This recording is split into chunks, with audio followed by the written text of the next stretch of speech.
Hello, everyone. Welcome to SIGCOMM'21 preview session. I'm Yuanjie Li, an assistant professor at Tsinghua University. In this video, I will preview 4 exciting papers this year in wireless and mobile networks. I will provide you background and context to help you understand and appreciate this great work in this space. The internet is going mobile now. We use it everywhere, anytime. In the past decades, the wireless and mobile devices have become the primary access point to the internet. The mobile internet has been the foundation for many interesting applications, such as AR, VR, autonomous driving, Internet of Things, and many more. The key enabling technology for the mobile internet is the wireless and mobile network. It complements the wired internet and offers always-on network access to billions of mobile devices and users. As users, we have many demands for the wireless and mobile networks. We want to access network anywhere, anytime. We want our network as fast as possible.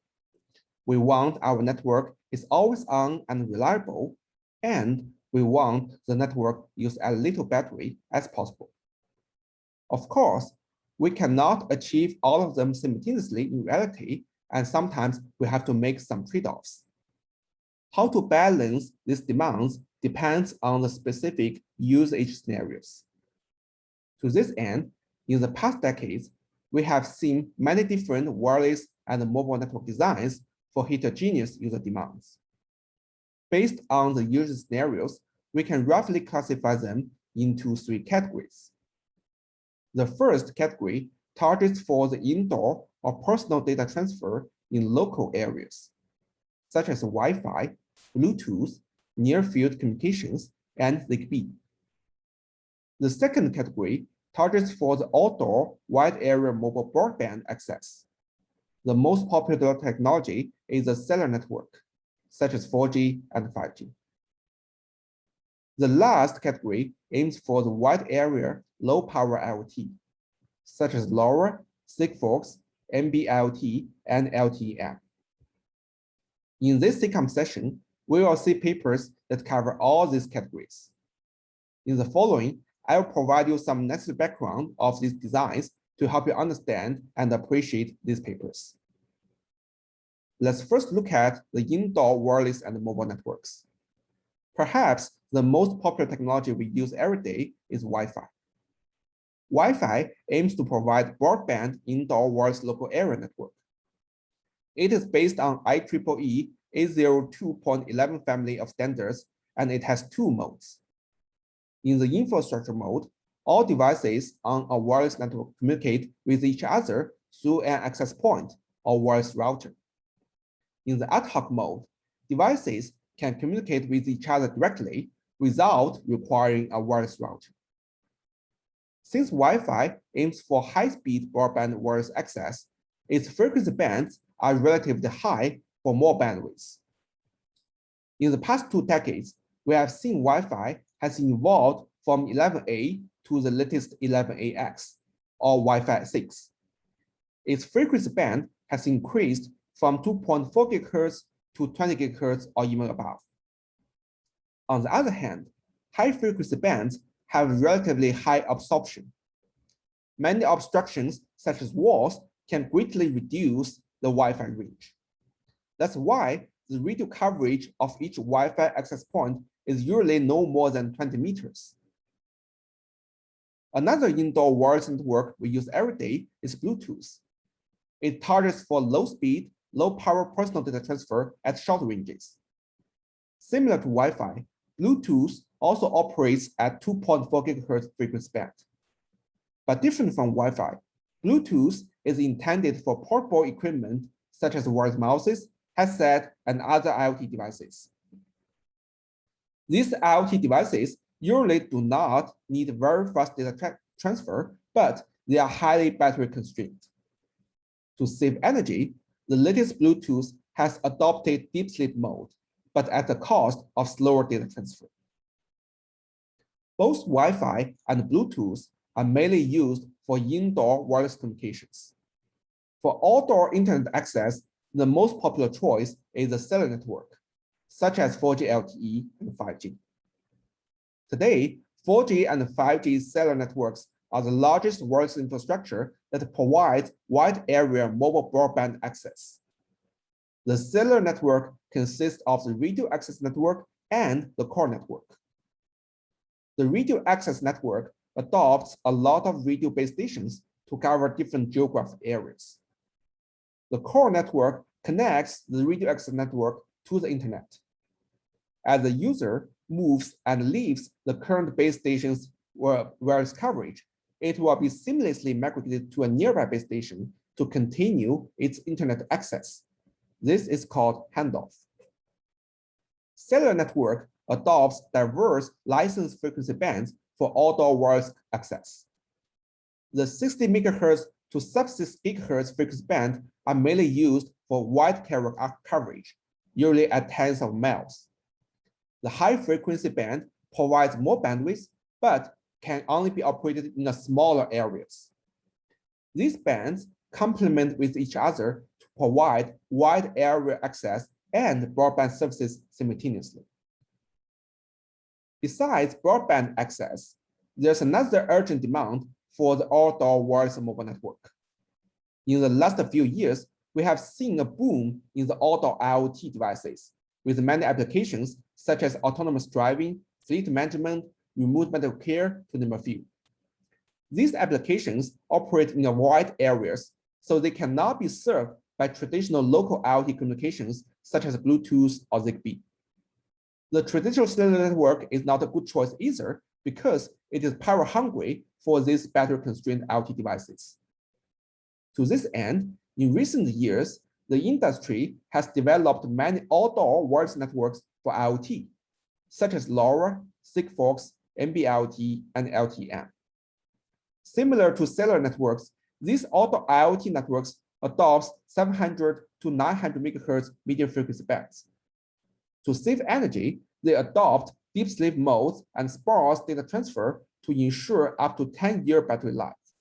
But this is at the cost of very low data speed, which ranges between 100 bits per second to 1 megabit per second.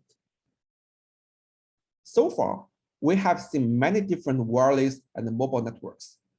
We can see they are designed for different trade-offs between anywhere anytime access, performance, reliability, and energy efficiency.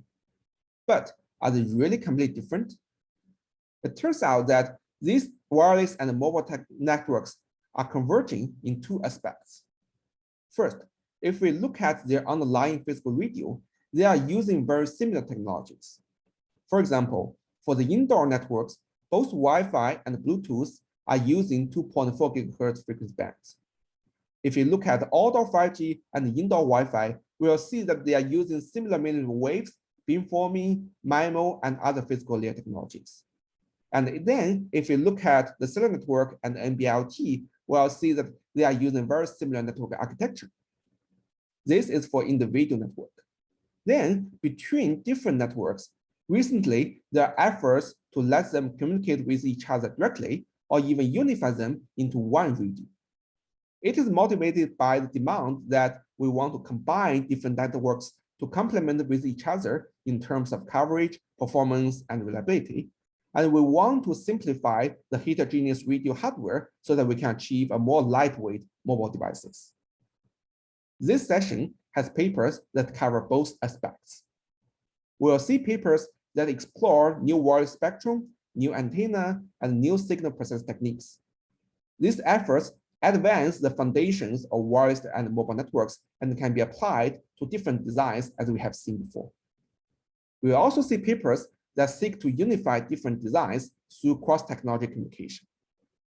In the following, I will go through both aspects and highlight the contributions of each paper. Let's first look at the new technologies that can be applied to different wireless and mobile networks. The first one is a new spectrum. To achieve multi-gigabit per second wireless data transfer, recently, many wireless networks have adopted millimeter waves, such as 5G and Wi-Fi.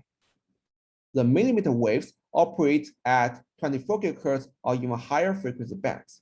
So it facilitates ultra broadband network access. However, this is at the cost of low coverage, low reliability, and low energy efficiency, which stimulates many research efforts in this space. This year, we have two papers that deal with different issues of millimeter wave.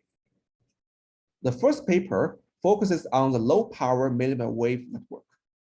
The idea is to save energy in millimeter wave communication through backscatter network.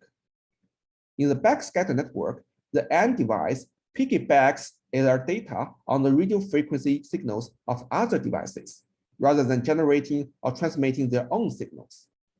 In this way, we can eliminate the need for an active transmitter and power-hungry radio frequency components. So the devices communicate on a very low energy budget. To adopt the backscatter network at millimeter wave frequencies, this paper solves many challenges from beam alignment, self-interference, and mobility. For more information, you can get them on the online paper talk. The second paper focuses on the reliability of millimeter wave. Due to the high frequency nature of millimeter wave, these signals experience greater path loss than low frequency signals. Therefore, millimeter wave radios have to use directional antennas to focus their transmitted and received power into narrow beams to compensate for the loss. This is called beamforming. How to achieve that? As we know, for a single antenna, it radiates equal radio power in all directions. To achieve beamforming, we need the antenna array. By cooperatively tuning the antenna's angle, phase, and amplitude, the combined signal from different antennas can be directional.